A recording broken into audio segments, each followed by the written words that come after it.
오래된 유머로 한번 시작해 보도록 하겠습니다. 어떤 선생님이 계셨습니다. 이 선생님이 자기 학생에게 이 덧셈 뺄셈 수학을 잘 가르쳤어요. 그래서 자기가 잘 가르쳤다는 것을 확인하기 위해서 질문을 하는 겁니다.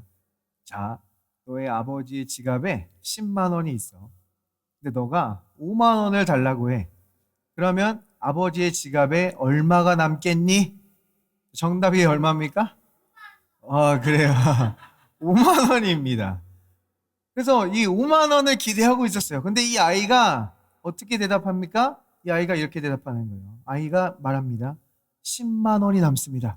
그러니까 이 선생님이 의아한 거예요. 내가 이거 수학 잘 가르쳤다고 생각하는데, 얘야, 너는 아직 덧셈 뺄셈을 잘 알지 못하는구나. 이야기했어요. 그러니까 이 아이가 대답하는 겁니다. 아니요, 선생님. 선생님은 우리 아버지를 잘 알지 못합니다. 우리 아버지는 한 푼도 주지 않을 것입니다. 근데 우리 하늘 아버지가 이 아버지와 정반대라는 사실이 얼마나 감사한 사실입니까? 우리 아버지는요, 구하는 자에게 좋은 것으로 주시는 분인 줄 믿습니다. 아버지는 관대하세요. 아버지는 풍성하세요. 근데 어떤 분들은 자꾸 이야기해요. 하나님은 우리에게 그냥 영적인 축복만을 주신다. 마음의 축복만을 주신다. 그래서 저는 육적인 번영 같은 거 필요 없습니다, 주님. 저는 어떤 강건함 그런 거 필요 없습니다, 주님. 이렇게 얘기합니다. 그럼 여러분들은 손 들고 얘기해야 되는 거예요. 주님, 그러면 그거 제가 받겠습니다. 여러분이 받게 되고 여러분이 누리게 되는 겁니다. 우리 아버지께서는요, 여러분에게 무언가를 주시기 위해서 누군가에게서 빼앗을 필요가 없으십니다. 여러분에게 주시기 위해서 누군가에게 조금 덜 주실 필요가 없는 거예요.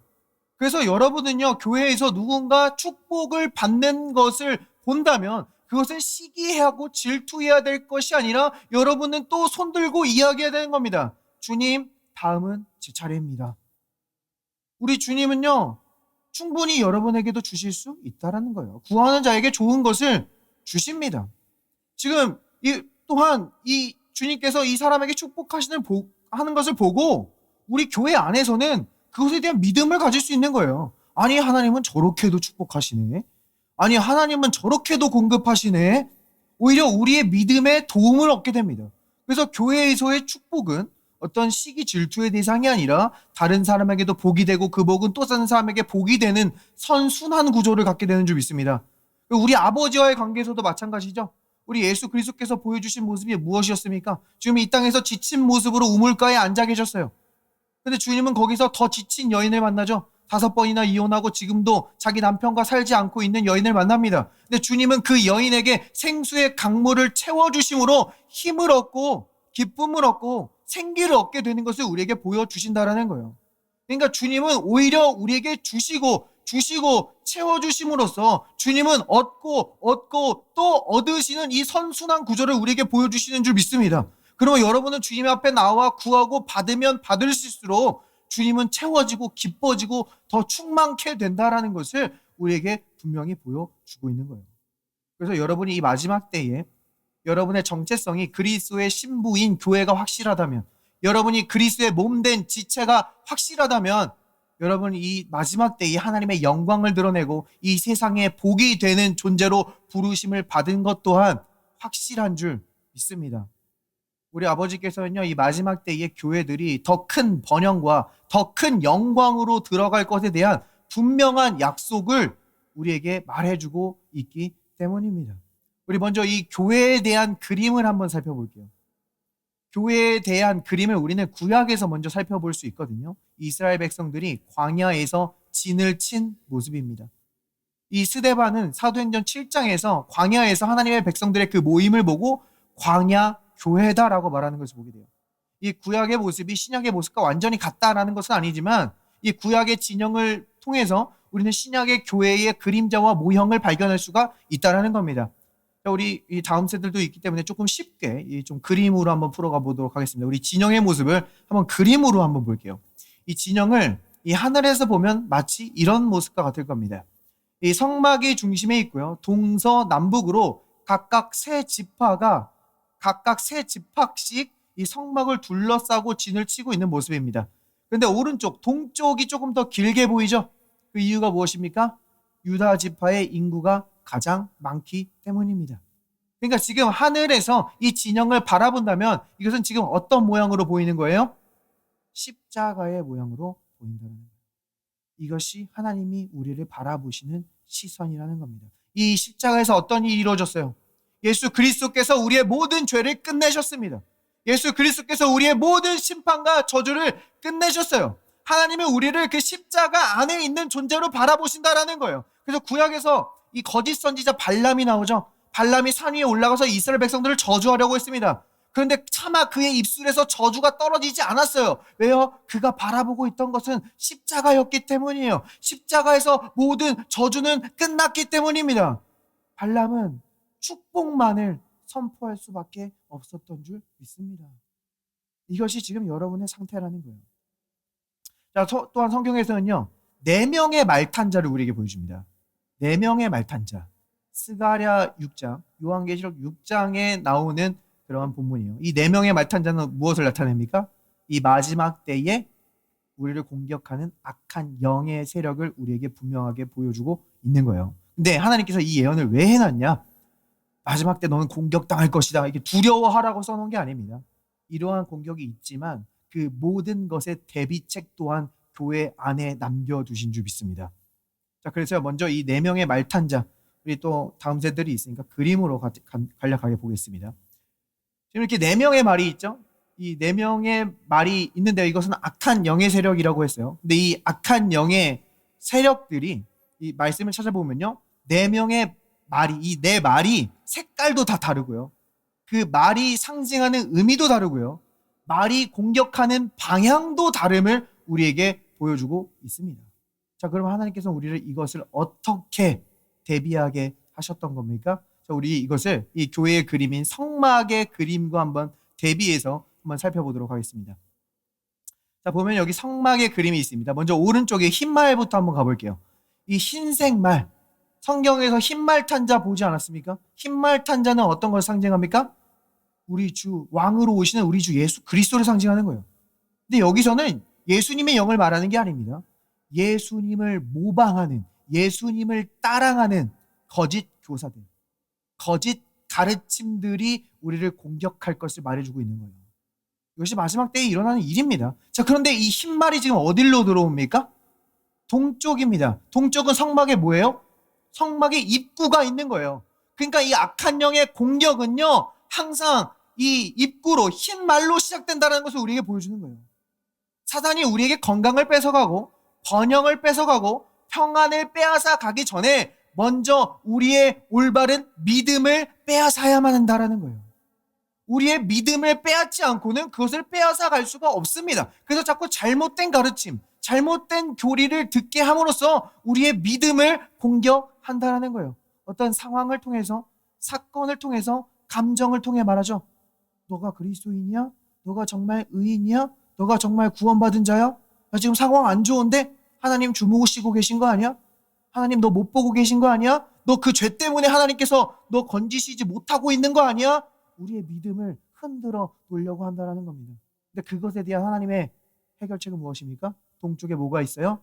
번제단이 있습니다. 번제단은 무엇을 나타내는 거예요? 이 희생제물이 태워지는 곳, 우리 어린 양 대신 예수님께서 하나님께 드려지신 것, 예수 그리스도의 십자가를 나타내는 것인 줄 믿습니다. 그러니까 우리가 이 거짓 교사, 거짓 가르침에 대한 해결책은요, 오직 예수 그리스도의 십자가라는 거예요. 우리의 행위로 응답하는 게 아닙니다. 나의 헌신으로 응답하는 게 아니에요. 예수 그리스도의 십자가를 믿음으로 응답하는 겁니다. 주 예수께서 나의 모든 죄를 사하셨느니라.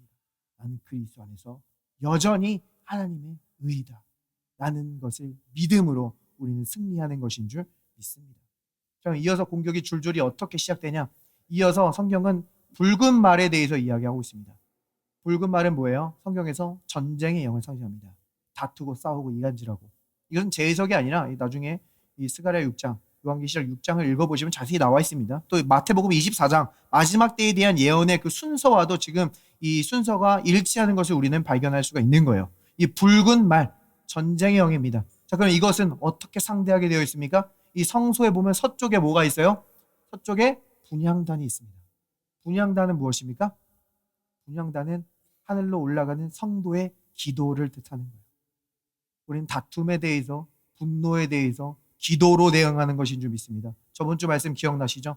바울도 이야기했습니다. 다툼과 분노로 하지 않고 거룩한 손을 들어 기도하기를 원하노라. 내 힘으로 하려고 할 때 다투고 분노하게 돼요. 그러나 우리가 손을 들어 기도할 때 하나님의 힘으로 승리하게 되는 것인 줄 믿습니다. 이어서 이 성경에서는 가장 마지막에 나오는데 우리는 오늘 말씀의 순서상 먼저 이 북쪽으로 쳐들어오는 말을 한번 보겠습니다. 북쪽의 말은 무슨 색이에요? 청황색 말, 어롱진 말이라고 성경에 표현되어 있습니다. 이 말은 뭐냐면 사망의 영, 질병의 영, 우리에게 사망을 끌고 오고 질병을 끌고 오는 영들을 지금 우리에게 말해주고 있는 거예요. 근데 이것은 이 교회에서 어떻게 대응하게 되어 있어요? 성막의 북쪽에 뭐가 있습니까? 떡상이 있죠. 이 떡상은 무엇을 상징합니까? 우리의 생명의 떡이신 예수 그리스도를 나타내는 줄 믿습니다. 주님께서는 십자가로 가시기 전에 그분의 몸과 그분의 피를 기념하기 위해 우리에게 성찬을 제정해 주셨어요. 우리는 성찬으로 대응한다라는 겁니다. 바울도 말했어요. 너희가 주의 몸을 분별하고 먹지 못함으로 잠자는 자가 많고 병든 자들이 많도다. 그러나 우리가 정말로 주님께서 우리를 낫게 하기 위해서 채찍에 맞으셨음을 믿는다면, 그분이 우리의 생명의 떡이심을 믿는다면, 우리가 믿음으로 이 성찬에 참여한다면 우리는 이 마지막 때에 예수의 생명과 예수의 건강으로 살아가게 될 줄 믿습니다. 마지막으로 오늘 말씀이 여기 이 방향에 한번 초점을 맞춰볼 거예요. 마지막으로 이 남쪽에서 오는 말이 있거든요. 남쪽에서 오는 말은 검은 말입니다.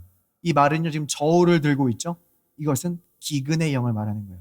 우리가 번영을 누리지 못하고 가난하게 하고 우리가 풍요를 누리지 못하게 하고 우리가 궁핍하게 하는 기근의 영을 말해주고 있는 겁니다. 자, 그러면 이 기근의 영에 대한 하나님의 해답은 무엇입니까? 성소의 남쪽에 무엇이 있습니까? 금초대 메노라가 있는 것을 보게 돼요. 성경은 이 금초대 메노라를 뭐라고 이야기합니까? 그리스도의 교회라고 이야기해요. 요한계시록에 보면 7 금초대 사이에 계신 예수 그리스도를 보여줘요. 주님께서 그 교회를 붙들고 계시는 그림을 우리에게 보여준다는 겁니다. 그러니까 이 마지막 때에 기근에 대한 해답을 주님은 뭐라고 제시하냐면 예수 그리스도의 교회다라고 말하고 있다는 겁니다.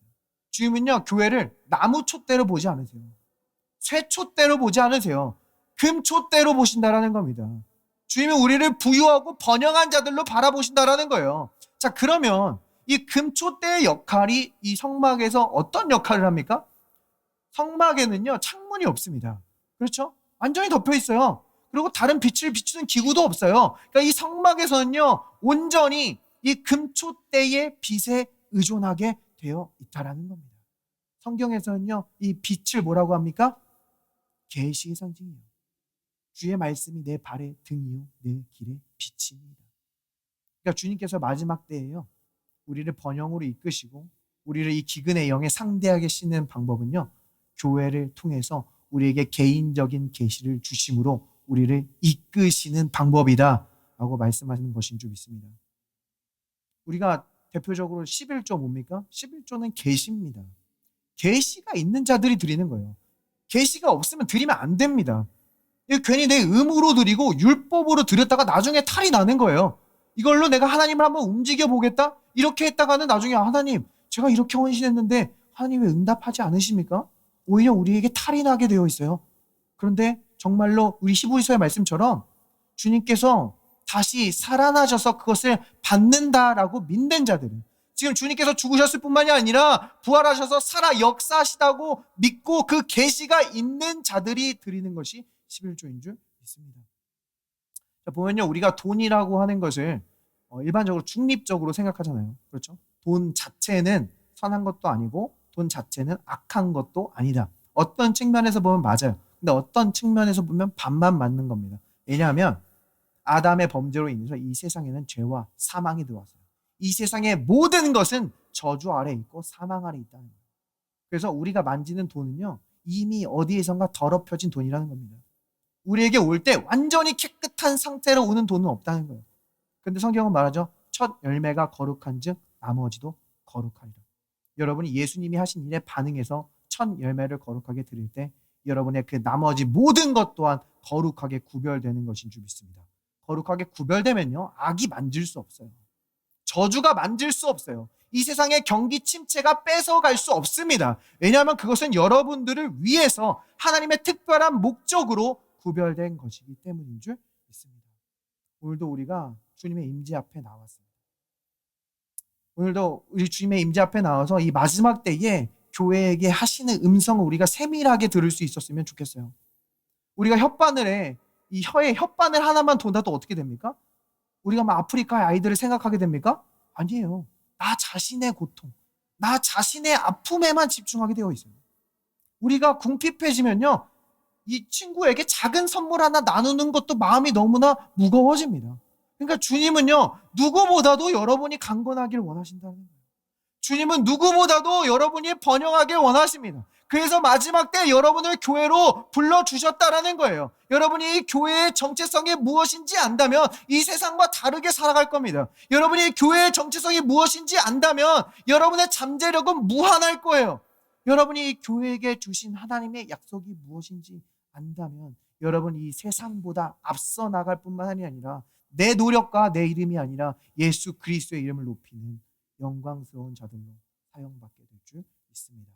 우리 옆 사람들에게 한번 인사해 볼게요. 우리는 교회입니다. 더욱 영광스럽게 될 것입니다. 주님, 이 시간 주님의 말씀을 바라봅니다. 주님의 말씀을 통해 우리에게 말씀해 주시니 감사합니다. 우리를 향한 놀라운 계획과 미래를 가지고 계심에 감사드립니다. 주님, 이 말씀을 통해서 주님의 영광을 보는 시간 되게 하시고 그 영광 앞에 주님을 온전히 예배하는 시간 되도록 주여 역사하여 주시옵소서. We pray in Jesus' name. Amen.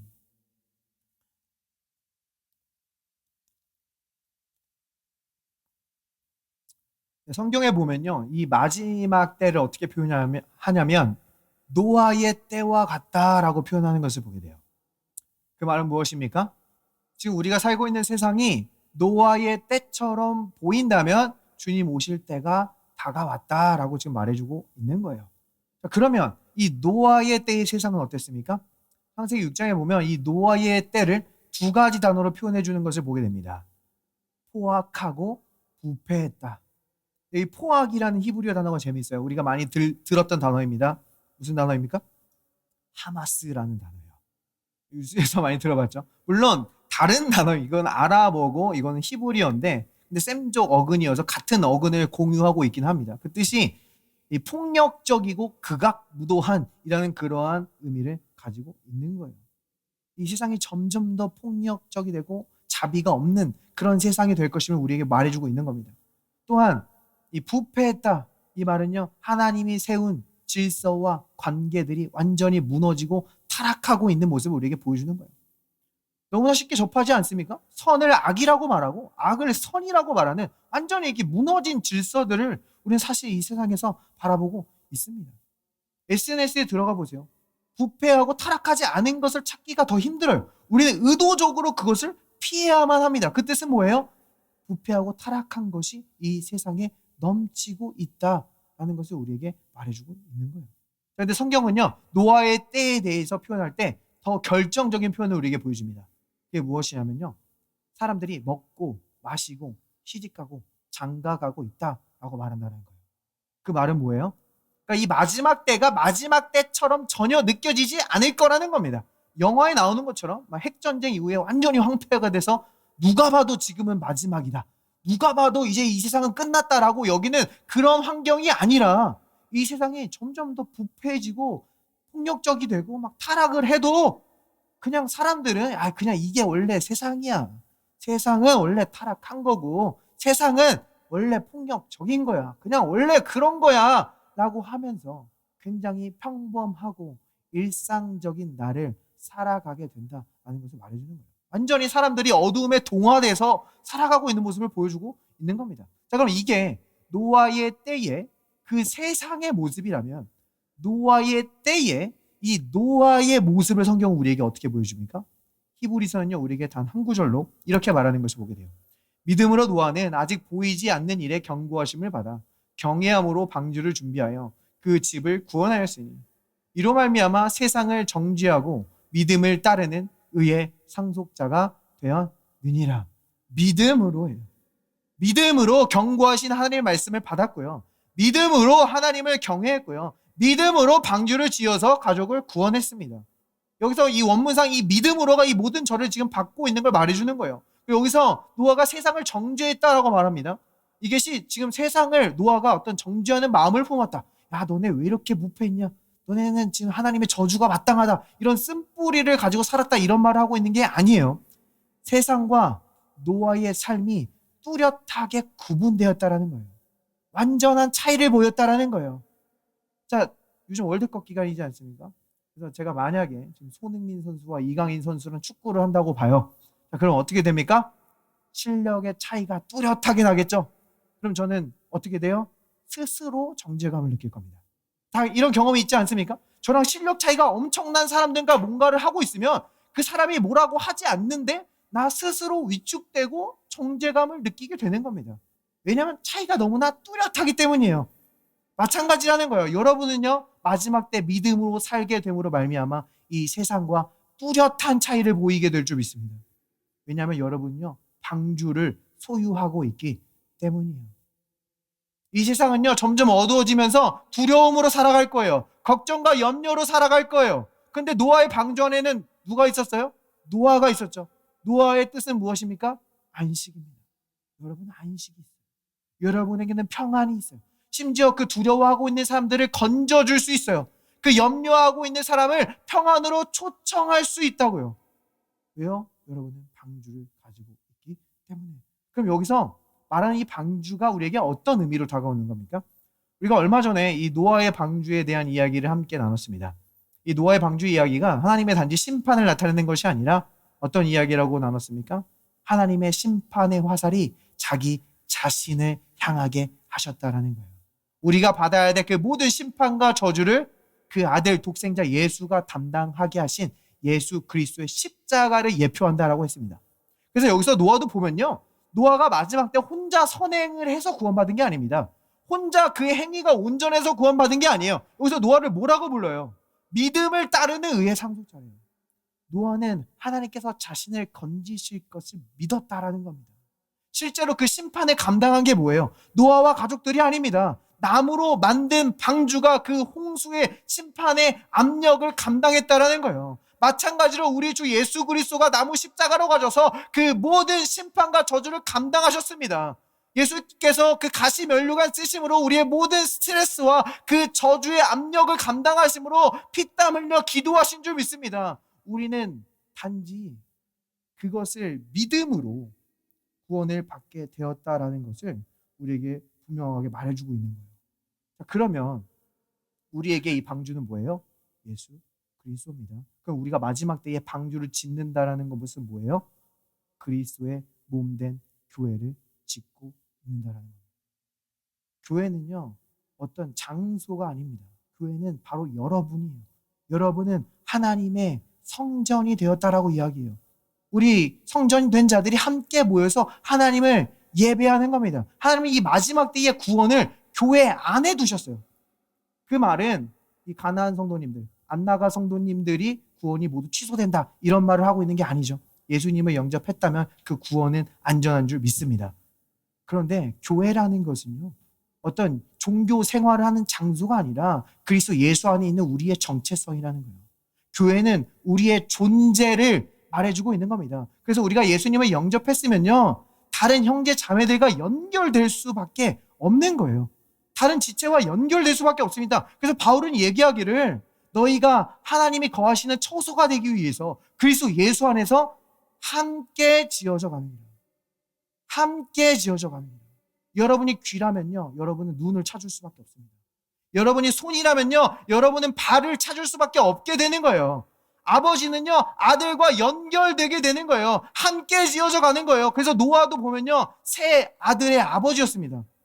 그리고 그 세 아들을 방주를 짓는데 참여시킬 수 있었다라는 거예요. 성경에서는 의의 상속을 가장 큰 축복으로 봅니다. 의의 상속. 나만 의로울 뿐만이 아니라 내 자녀도 의롭고 내 손주도 의롭고 의가 상속되는 거예요. 믿음의 유업이에요. 그래서 할아버지의 면류관은 손자다, 잠언에서 말을 해주고 있는 겁니다. 연결되는 거예요. 찬양 인도자가 악기 치시는 분들과 연결되고, 주일학교 선생님이 학생들과 연결되고, 예배 안내위원이 예배자와 연결되는 겁니다. 유명한 일화가 있잖아요. 미국에 큰 집회가 있었습니다. 그 집회에 사람이 너무 많이 온 거예요. 근데 그때 2명의 청년도 그 집회에 참여했습니다. 근데 앉을 자리가 없는 거예요. 그래서 멀리서 왔지만 그냥 되돌아가게 되었습니다. 그런데 그때 이 한 명의 안내자가 어떻게든 자리를 만들어서 그 2명의 청년을 집회에 참석시킵니다. 그리고 그 집회에서 2명 중 1명이 자신의 삶을 하나님께 완전히 드리기로 헌신해요. 그 사람은 우리가 잘 알고 있는 세계적인 복음 전도자 빌리 그레함이라는 겁니다. 그러니까 교회에서 작은 일처럼 보이는 일들도 주님의 구원의 큰 일과 연결된다는 거예요. 주님은요, 여러분을 깨끗게 하셨어요. 정결케 하셨어요. 의로 옷 입히셨어요. 그리스도로 옷 입게 하셨습니다. 그래 놓고 이제 무의미하게 살게 하시지 않는다는 거예요. 우리가 일상생활에서도 그렇잖아요. 우리가 막 좋은 옷을 막 있습니다. 신상 딱 입고 풀 메이크업 하고 주얼리 장착하고 향수 뿌리고 구두를 신어요. 그리고 어떻게 해요? 거실에 가서 소파에 앉아서 라면 먹다가 다시 방으로 들어갑니까? 아니잖아요. 그 옷을 입은 목적이 있습니다. 뭐 결혼식에 간다거나 모임에 간다거나 예배 드리러 간다거나 그 옷을 입은 목적이 있다고요. 하나님께서 여러분을 정결케 하셨습니다. 깨끗게 하셨어요. 의로운 옷 입히시고 그리스도로 옷 입히셨어요. 그 목적이 있다는 거예요. 하나님께서는요, 여러분이 이 마지막 때에 그리스도의 신부로 당장시키시고 그리스도의 몸된 교회로 세우셔서 하나님께 영광 돌리는 자들이 되도록 여러분을 정결케 하시고 의로 옷 입혀 주신 줄 믿습니다. 우리는 마지막 때에 지금 함께 지어져 가는 거예요. 우리 지금 지어져 가는 이야기를 하고 있는 겁니다. 성경에서 보면요, 노아만 마지막 때 무언가를 짓고 있던 게 아니에요. 하나님께서도 무언가를 짓고 있었습니다. 노아는 단지 참여할 뿐이었어요. 하나님께서 마지막 때에 무엇을 짓고 계십니까? 아모스 선지자를 통해서 우리에게 이렇게 말씀하고 계세요. 그날에 내가 다윗의 무너진 장막을 일으키고 그것들의 틈을 막으며 그 허물어진 것을 일으켜서 옛적과 같이 세우고 그들이 에돔의 남은 자와 내 이름으로 일컫는 만국을 기업으로 얻게 하리라. 이 일을 행하시는 여호와의 말씀이니라. 자, 하나님께서 마지막 때 뭘 세우신대요? 다윗의 장막을 세우신다 말씀하십니다. 그럼 이 다윗의 장막은 무엇입니까? 이 아모스 말씀을요, 사도행전에서 이 교회 리더들이 그대로 인용하거든요. 그 당시 문맥을 보면 이 교회에서는 원래 복음을 유대인들에게만 전했습니다. 유대인들만 믿고 유대인들만 구원받았어요. 근데 갑자기 복음을 이방인들에게 전해봤더니 예수님을 영접하고 방언을 말하고 성령 세례를 받고 놀라운 구원의 역사가 나타나기 시작하는 거예요. 그래서 교회에 수많은 이방인들이 더해집니다. 교회가 막 부흥하고 있어요. 바로 그 부흥의 문맥에서 이 다윗의 장막을 이야기하고 있었다는 겁니다. 그래서 아모스 선지자 뭐라고 예언합니까? 에돔의 남은 자가 돌아온대요. 에돔 누굽니까? 에돔 야곱 있죠? 야곱의 이름이 이스라엘로 바뀌었습니다. 그 이스라엘의 형 에서의 후손이 바로 에돔입니다. 그러니까 뭐예요? 이스라엘을 제외한 나머지 하나님의 백성들, 이방인들이 주님께로 돌아올 것을 이미 아모스 선지자는 예언하고 있었다라는 거예요. 자, 이것을요, 사도들은, 이 교회 리더들, 예루살렘에 모인 이 리더들은 이렇게 인용하고 있는 것을 보게 됩니다. 야고보의 목소리입니다. 이후에 내가 돌아와서 다윗의 무너진 장막을 다시 지으며 또 그 허물어진 것을 다시 지어 일으키리니 이는 그 남은 사람들과 내 이름으로 일컬음을 받는 모든 이방인들로 주를 찾게 하려 함이라 하셨으니. 자, 그러면 왜 하필 다윗의 장막입니까? 모세의 장막도 있었잖아요. 솔로몬의 그 영광스러운 성전도 있었잖아요. 그거 다시 짓는다고 말하실 수 있잖아요. 근데 하나님은 왜 하필 다윗의 장막을 지으실 거라고 말해주고 있는 겁니까? 이것은 마지막 때 세우실 그 교회의 성격을 우리에게 분명하게 보여주는 겁니다. 다윗의 장막의 특징은요, 언약궤밖에 없었다는 거예요. 언약궤 무엇입니까? 100% 나무로 이루어지고 그 위에 100% 금으로 덮인 100% 인간이자 100% 참 하나님으로 오신 예수 그리스도를 나타내주고 있는 겁니다. 사실 그 당시에요, 사람들이 언약궤를 관심도 없었어요. 언약궤는 그 당시에 어디 뭐 기랏 여아림이라는 곳에 방치되고 있었습니다. 블레셋에 빼앗겼다가 되찾긴 했는데 관심이 없으니까 이 제자리로 아무도 되돌리지 않았어요. 왕인 사울도 관심이 없었고요. 제사장들도 관심이 없었고요. 종교 지도자들도 관심이 없었습니다. 근데 거기 그 여전히 장막에서는요, 예배가 드려졌어요. 정결 예식이 치러졌어요. 제사가 드려졌어요. 언약궤는 없었다라는 겁니다. 그러니까요, 우리가 예수 그리스도 없는 헌신은 도대체 어떤 의미가 있냐라는 거예요. 예수 그리스도가 없는 나의 열정적인 기도가 어떤 의미가 있냐는 거예요. 예수님이 없는 나의 애씀과 열심이 도대체 어떤 의미가 있냐는 거예요. 다윗은요, 의미를 찾지 못했어요. 그래서 언약궤를 사모했다라는 거예요. 언약궤가 어떻게든 제자리로 돌아오길 원하는 마음이 다윗에게 있었다라는 거예요. 그래서 다윗은요, 처음에 수레로 갖고 오려고 하죠. 블레셋의 방법이었습니다. 그래서 실패했어요. 그래서 다윗은 하나님의 방법으로 하기로 합니다. 바로 레위인들이 어깨에 매게 하는 거였어요. 레위인들은 광야에서 그 수많은 거리를 지나갈 때마다 이 언약궤를 어깨에 메고 다녔습니다. 레위인들은 도대체 그 무거운 언약궤를 어떻게 3일길, 4일길 계속 메고 다닐 수 있었던 겁니까? 특전사를 뽑아서 그런 거예요? 아닙니다. 이 유대 전통에 보면요, 유대 레위인들이 언약궤를 들 때 언약궤가 레위인들을 들었다라고 말하고 있기 때문입니다. 그러니까 여러분이요, 예수 그리스도를 높이 들려고 할 때, 여러분들이 예수 그리스도께 영광 돌리려 하고, 여러분의 모든 은사가 예수의 영광을 향하고, 여러분의 모든 재물과 시간이 예수의 영광을 향할 때, 오히려 예수 그리스도는 여러분을 높여주실 줄 믿습니다. 여러분이 생각지도 못하고 상상하지도 못한 곳으로 여러분을 데려가실 거라는 거예요.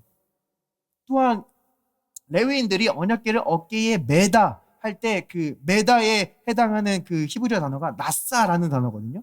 이 나사라는 단어가 또 어디에 쓰이냐? 이사야 53장에 보면요, 예수님께서 우리의 질병을 짊어지고 슬픔을 담당하셨다. 그러니까 예수님의 십자가를 나타낼 때 이 나사라는 단어가 동일하게 사용되고 있다는 겁니다. 우리가 예수님을 지고, 주님은 나의 질병을 지고 아픔을 지고 슬픔을 지는 것, 예수 그리스도의 멍에를 우리에게 보여주는 거예요. 멍에는 누가 언제 매는 겁니까?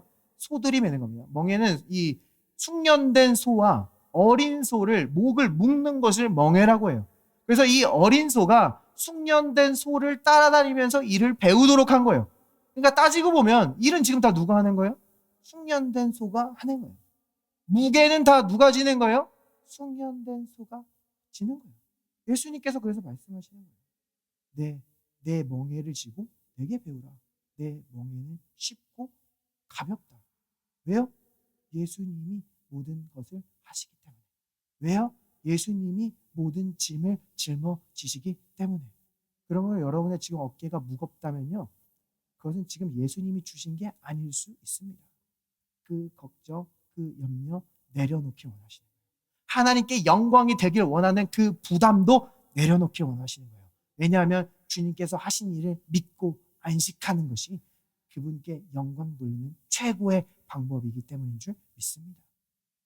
그래서 지금 이 레위인들은 이 언약궤를 어깨에 메고 다윗의 장막으로 돌아온 겁니다. 이 시온성에 있는 다윗의 장막으로 돌아와서 다윗의 장막의 특징은 오직 이 언약궤밖에 없었다라는 거예요. 저기 지금 기브온에는요, 모세의 장막이 여전히 있습니다.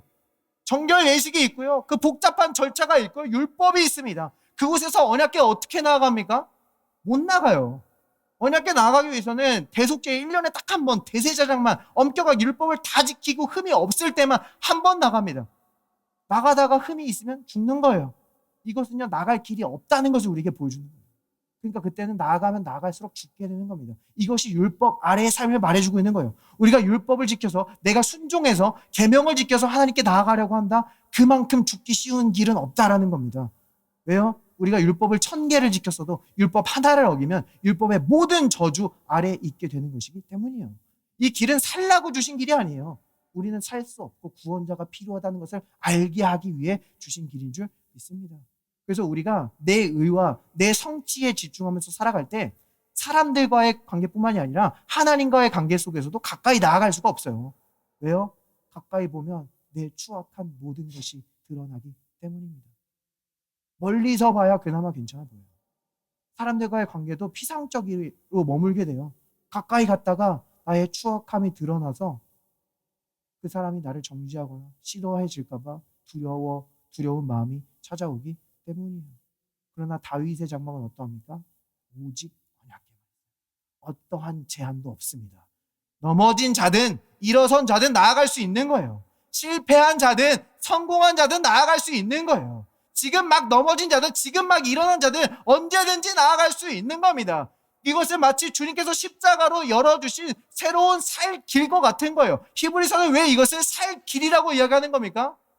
우리가 나아가는 예수의 생명을 얻고 더 풍성히 얻을 수 있는 길이기 때문인 줄 믿습니다.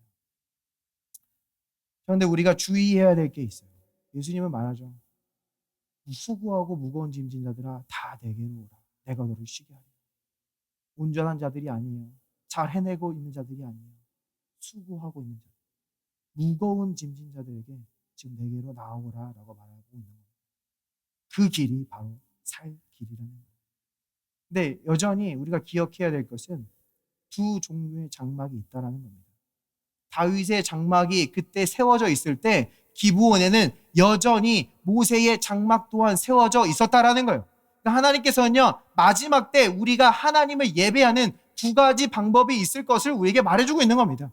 마지막 때 하나님께 나아가는 두 가지 방법이 있을 것을 말해주는 거예요. 한쪽은 율법으로 나아가는 길입니다. 한 가지는 은혜로 나아가는 길이에요. 한 가지는 죄 의식으로 나아가는 길입니다.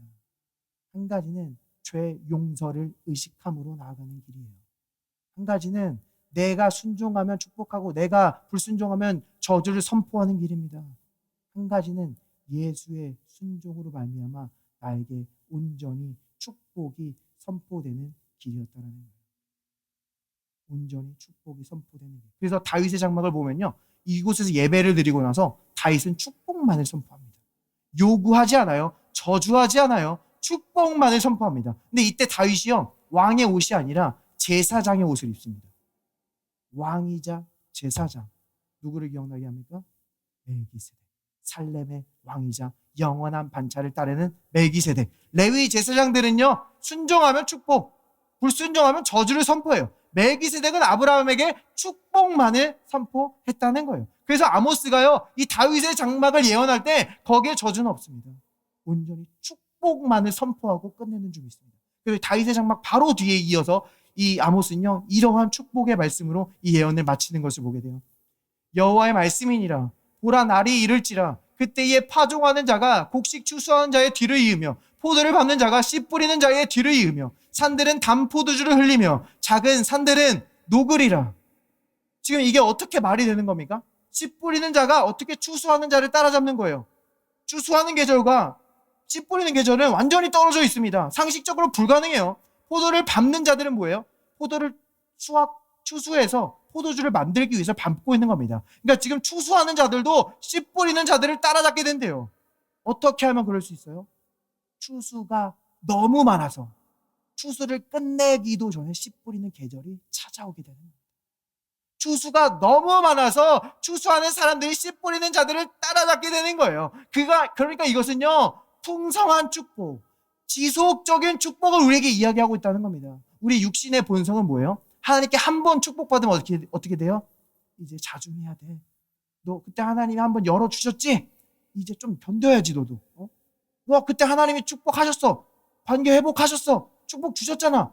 그럼 이제 너가 잘 유지해야지. 너가 그렇게 잘 관리하는 기간도 있어야지. 그런데 하나님은 다윗의 장막에 관한 축복을 말씀하실 때 지속적인 축복을 말씀하신다는 거예요. 여러분에게 주신 축복을 다 누리기도 전에 또 축복해 주시고, 그 축복을 누리기도 전에 또 축복해 주시고, 지속적인 번영, 지속적인 건강, 지속적인 형통을 우리에게 이야기하고 있다라는 겁니다. 이게 도대체 언제 이루어지는 거예요? 아까 야고보 베드로 시대입니까? 그때는 다윗의 장막의 맛을 본 거예요. 단지 시작에 불과했다라는 거예요. 그럼 하나님은 이 예언을 어디에 배치했어요? 이어서 아모스 선지자 말하죠. 내가 내 백성 이스라엘에 사로잡힌 것을 돌이키리니 그들이 황폐한 성읍을 건축하여 거주하며 포도원들을 가꾸고 그 포도주를 마시며 과원들을 만들고 그 열매를 먹으리라. 이스라엘이 황폐한 땅에 성읍을 세울 때, 이스라엘이 그들의 땅으로 돌아올 때 이런 일이 있을 것이다 말해주는 겁니다. 실제로 1948년 이스라엘은 그들의 황폐한 땅으로 돌아와 그들의 나라를 건국했습니다. 아무도 이스라엘이 회복될 것이라고는 상상조차 하지 않았어요. 그 땅은 완전히 버려져서 황폐한 자들의 땅이었어요. 근데 지금 어떻게 됐습니까?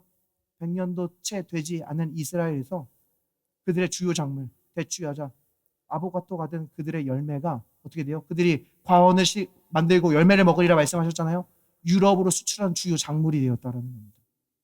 100년도 채 되지 않은 나라예요. 이것은요, 육적인 이스라엘에만 해당하는 게 아닙니다. 영적인 이스라엘인 교회 또한 마찬가지예요.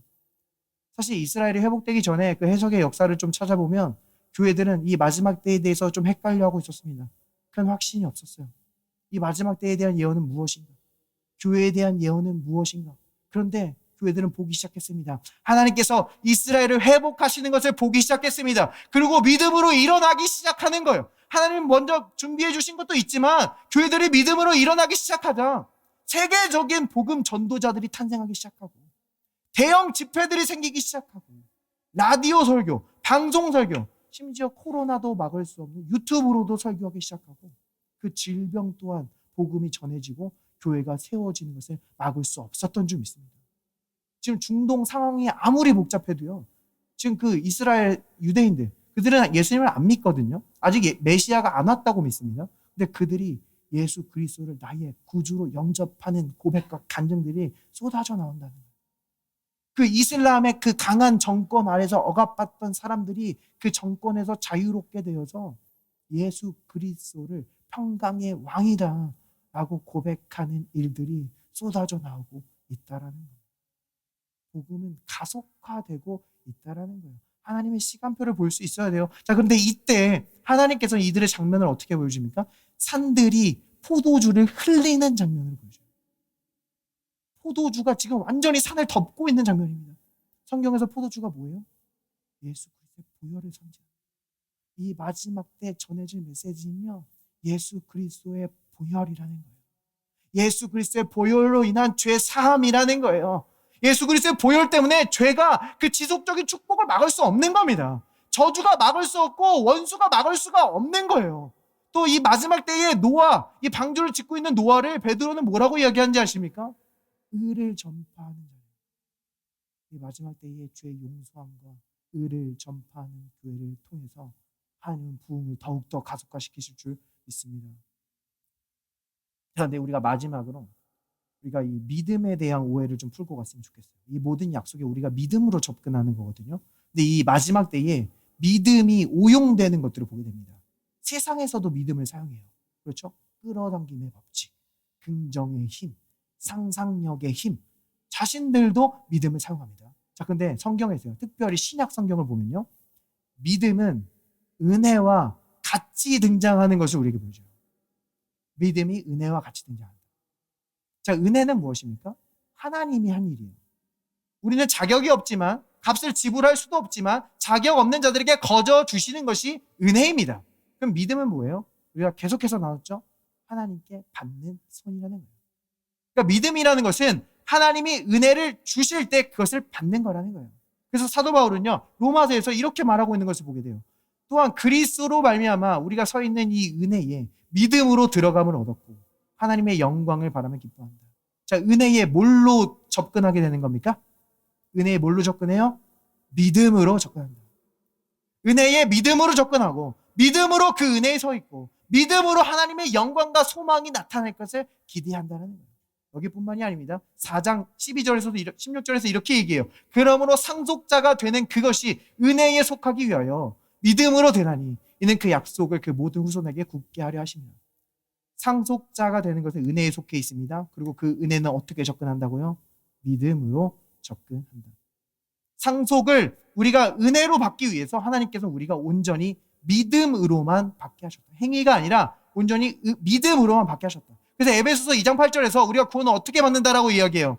너희는 은혜에 의하여 믿음으로 말미암아 구원을 받았나니 이것은 너희에게서 난 것이 아니요 하나님의 선물이에요. 우리는 은혜로 구원을 받았습니다. 그리고 믿음으로 그것을 소유하는 거예요. 자, 그러니까 믿음이라는 것은 나의 어떤 독단적인 힘과 독단적인 능력이 아니라는 거예요.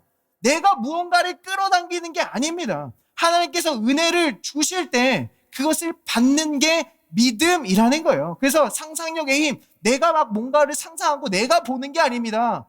성령께서 우리에게 환상과 비전을 주실 때 우리가 그것을 믿음으로 소유하는 것인 줄 믿습니다. 내가 끌어당긴다고 할 때 그게 의미가 뭐예요? 내가 승리를 끌어당긴다? 내게 승리가 없다는 거잖아요. 예수님께서 다 이루시지 않았다라는 거잖아요. 그것은 믿음이 아니라는 겁니다. 우리는 예수 그리스도의 승리를 이미 소유하고 있어요. 여러분은 실패할지도 모르고 승리할지도 모르는 그런 인생이 아니라 이미 승리를 소유하고 있으며 믿음으로 그 승리를 직장에도 가져가는 거고 믿음으로 그 승리를 가정에도 가져가는 거라는 겁니다. 믿음으로 우리가 그것을 한다라고 이야기하는 거예요. 그럼 우리가 이 믿음은 어디에서 납니까? 우리가 대표적으로 잘 알고 있는 말씀이 있죠. 믿음은 들음에서 나고 들음은 그리스도의 말씀으로 말미암느니라. 우리가 오늘은 조금 더 깊게 가볼게요. 믿음이 그냥 말씀이 아니라 그리스도의 말씀이래요. 여기서 그리스도의 말씀은 뭘 말하는 겁니까? 사도 바울은요, 그의 복음에서 계속 전했던 것을 이렇게 얘기해요. 너희가 은혜를 떠나서 다른 복음으로 가는 것을 내가 이상하게 여기노라. 그러니까 이 말은 뭐예요? 바울은 계속 은혜를 전했어요. 근데 너희가 자꾸 다른 복음으로 가는 게 이상하대요. 그러니까 여기 이 그리스도의 말씀은 뭐예요? 은혜를 말하는 거예요. 사도 바울은 사도행전에서 자기가 분명히 얘기합니다. 내가 주 예수께 받은 사명은 은혜의 복음을 전하려 하려 합니다. 그러니까요, 믿음은요, 아무 데서나 오는 게 아닙니다. 그리스도의 은혜의 복음을 들을 때 믿음이 오는 거예요. 우리가 은혜를 듣지 못하면요, 우리는 그 은혜에 접근할 수가 없게 되는 겁니다. 내 구원은 흔들리지 않는다는 믿음. 내가 지혜가 필요할 때 주님이 내게 지혜가 되어 주실 거라는 믿음. 내가 필요가 있기 전부터 하나님은 모든 필요를 공급하시고 준비해 주셨다라는 믿음. 그 믿음으로 은혜에 접근하는 겁니다. 근데 사람들은요, 자꾸 은혜에 뭔가를 조금 섞으려고 해요. 은혜만 전하면, 너 좋은 말만 한다. 너 좋은 말만 해서 좋은 인상을 남기려고 그러는 거지. 어떤 측면에서 맞는 말이긴 해요. 왜냐하면 은혜의 복음, 이 기쁜 소식이라는 것은 우리가 믿기에는 너무 기쁜 소식이기 때문입니다. 그래서 은혜의 복음을 받아들이기 위해서는 믿음이 절대적으로 필요한 거예요. 그러나 이것이 가장 쉬운 길이다? 아닙니다. 바울은요, 율법을 전할 때 어떠한 박해도 없었어요. 편하게 전했습니다. 자기 영광을 드러내면서 전했어요. 근데 그가 은혜를 전하자 자기 의를 이만큼 쌓아놨던 그 종교 지도자들이 바울을 죽이려고 했다는 거예요. 박해하고 핍박하기 시작했다라는 거예요. 결코 이것이 어떤 측면에서 보면 쉬운 길이다라는 것이 아니라는 겁니다. 또 어떤 사람들은 자꾸 이 은혜로는 성도가 온전히 성장할 수 없다라고 이야기합니다. 또 물론 격려할 때도 있지, 은혜를 전할 때도 있지. 그러나 죄가 발견되면 즉시 책망해야 돼. 즉시 정죄하고 죄를 드러내야 돼. 그래야 성도가 온전히 자라갈 수 있는 거예요. 그리고 은혜를 완전히 이해하지 못한 거예요. 은혜 아래에도 교종이 있습니다. 그리고 지금 이 자들이 가장 쉬운 길을 가고 있는 겁니다. 어떤 죄와 어떤 문제가 발생하잖아요. 어떤 사건이나 질병이 발생하잖아요. 죄라고 이야기해요. 이것이 가장 쉬운 길입니다. 왜요? 우리 모두는 죄인이니까. 가장 안전한 길이죠. 어떤 착해 보이는 사람도 파내면 죄를 찾아낼 수 있어요. 가장 확실한 길로 가겠다는 겁니다. 가장 쉬워 보이는 길로 가겠다라는 거예요. 그런데 우리가 어떤 사람들에게 어떤 행동 강령을 주고 어떤 지침을 주잖아요. 그럼 그 사람이 빠르게 변화되는 것처럼 보일 수 있습니다. 왜냐하면 행동이 변했으니까. 근데 그 바뀐 행동은요, 마음이 바뀌지 않으면 다시 돌아오게 되어 있다는 거예요. 우리가 아이들에게도요, 우리 앞에서 강제로 뭘 못하게 하잖아요. 근데 아이들 혼자 있을 때 뭐 합니까? 결국 자기가 원하는 거 하는 거예요. 그러니까 마음이 바뀌지 않으면 안 된다는 겁니다. 근데 베드로는요, 이 사도행전 15장에서 그 구원받은 이방인들에게 자꾸 율법을 지켜야 된다, 할례를 해야 된다, 이렇게 말하는 유대인들에게 그래서 베드로는 뭐라고 이야기하는 겁니까? 하나님이 믿음으로 그들의 마음을 깨끗하게 하셨느니라. 마음이 뭘로 깨끗해진다고요? 믿음으로 깨끗해진다는 거예요. 정욕의 문제를 어떻게 다룹니까? 유혹의 문제를 어떻게 다룹니까? 제자 훈련을 해야 됩니다. 어떤 성경 코스로 열심히 노력해야 됩니다. 아니에요. 노력이라는 것은요, 예수님이 아직 다 끝내시지 않았다라는 말이잖아요. 믿음이에요. 우리가 그리스도 안에서 의가 되었다라는 믿음으로 깨끗하게 하는 겁니다. 어떤 사람들은 자꾸 죄 용서함을 믿는 것을 기독교의 어떤 초보로 여겨요. 죄 용서함, 나도 믿어. 그래서 뭐? 그 다음은 뭔데? 그 다음은 어떻게 살아야 되는데? 그 다음은 어떻게 해야 되는데? 자꾸 뭘 해야 될지에 초점을 맞춘다고요. 이 성경에도 보면요, 계속 질문이 나오는 것을 보게 되죠. 무엇을 해야 됩니까? 어떻게 해야 됩니까? 이 부자 청년이 예수님께 나와요. 내가 어떻게 해야 구원을 얻겠사면 나오니까. 이 바울과 실라가 갇혔을 때 감옥을 지키고 있던 그 간수장도 감옥이 초자연적으로 열리는 것을 보더니 묻습니다. 내가 어떻게 하여야 구원을 얻으리까? 바울의 대답은 뭐였습니까? 주 예수를 믿으라. 그러면 너와 내 집이 구원을 얻으리라. 바울은 자꾸 믿음으로 돌아온다. 믿음으로 돌아오는 겁니다. 자, 이 은혜라는 것은요, 우리가 믿음으로 은혜를 받게 되면요, 은혜는 우리의 마음을 고칩니다. 은혜는 인격이에요. 은혜와 진리로 오신 예수 그리스도입니다. 그래서 디도서는 은혜가 우리를 양육한다라고 말해요. 넘어질 수 있겠죠. 쓰러질 수 있겠죠. 다시 일으켜 세웁니다. 또 넘어져도 또 일으켜 세웁니다. 근데 뒤를 돌아보면요, 내가 예전에 원했던 그 부정한 것을 지금 원하고 있지 않아요. 어떻게 된 겁니까? 내 힘으로 갈 수 없던 그 거룩함으로 은혜가 우리를 이끌고 있다라는 거예요.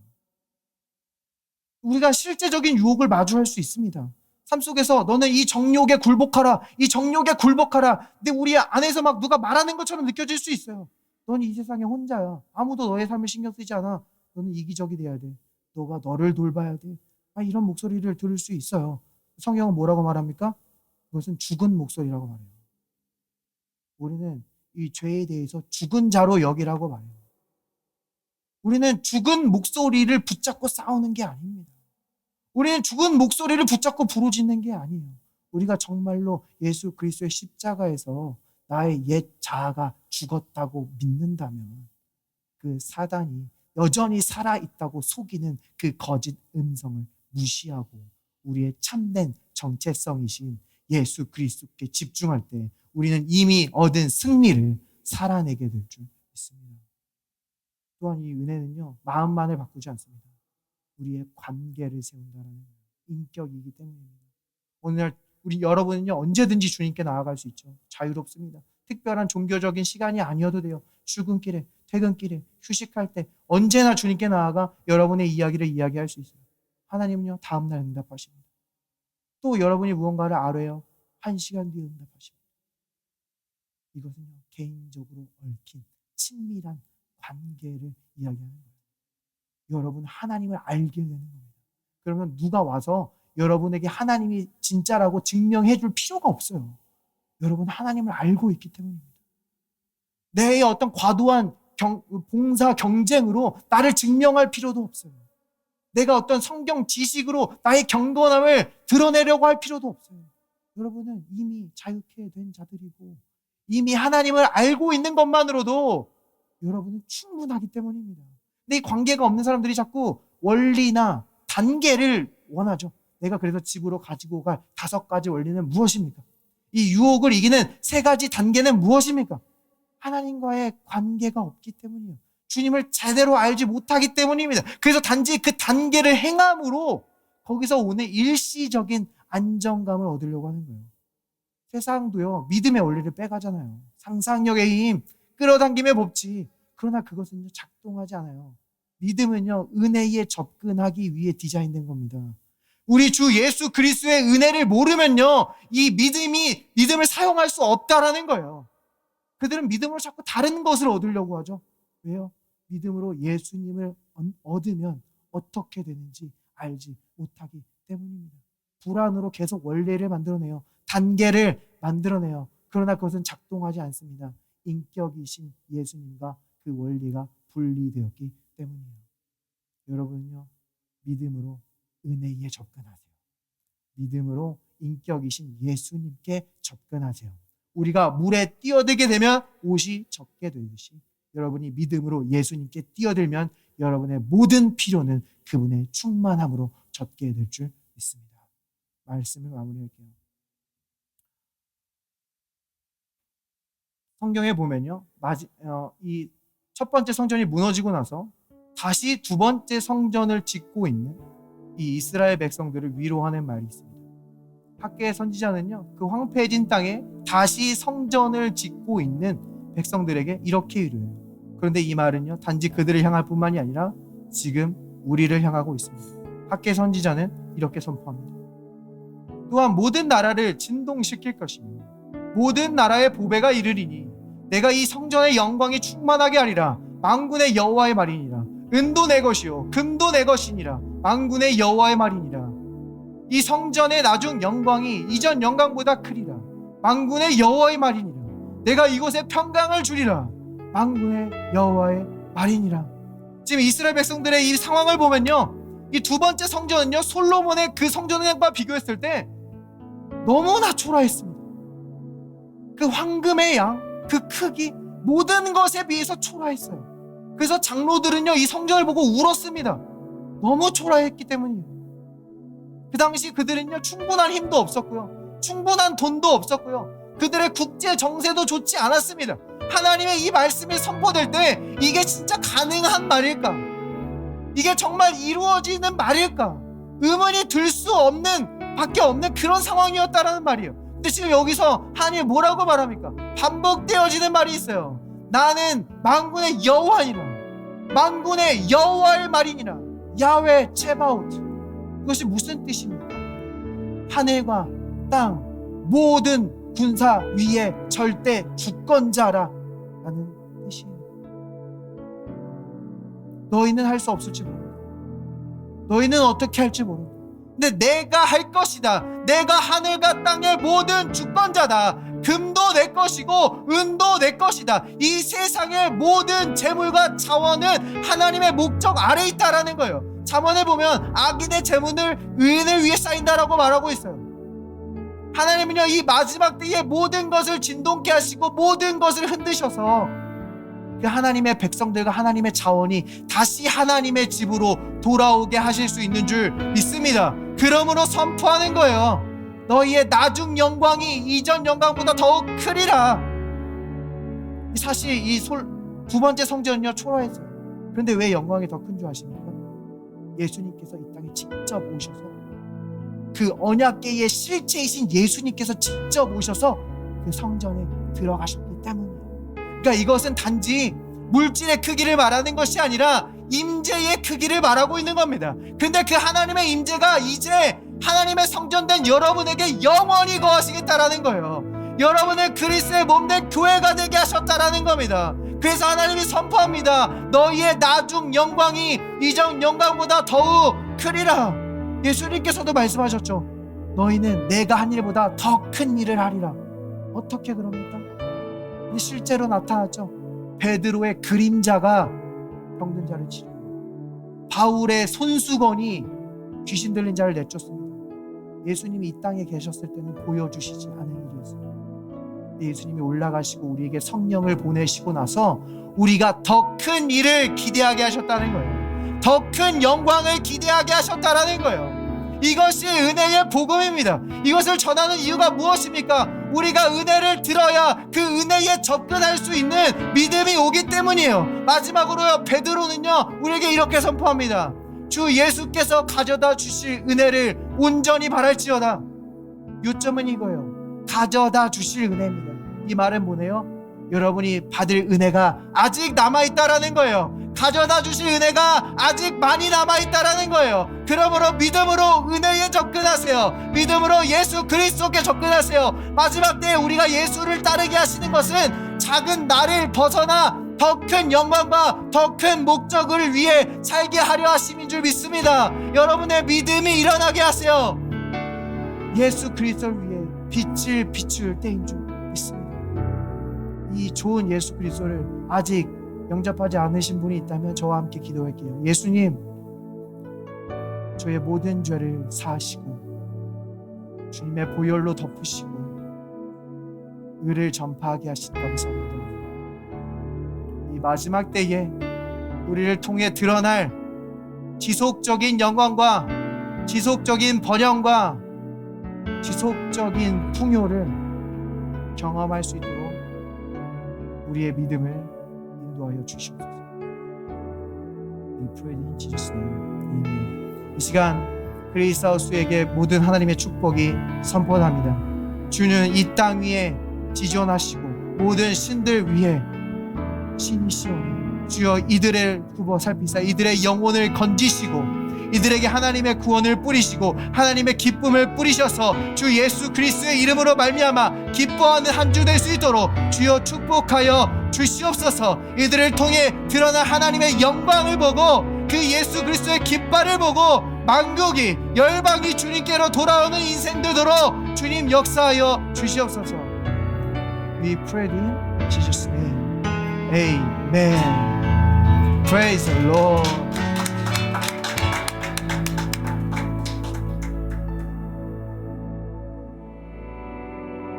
Now I'm the righteousness of God in Christ.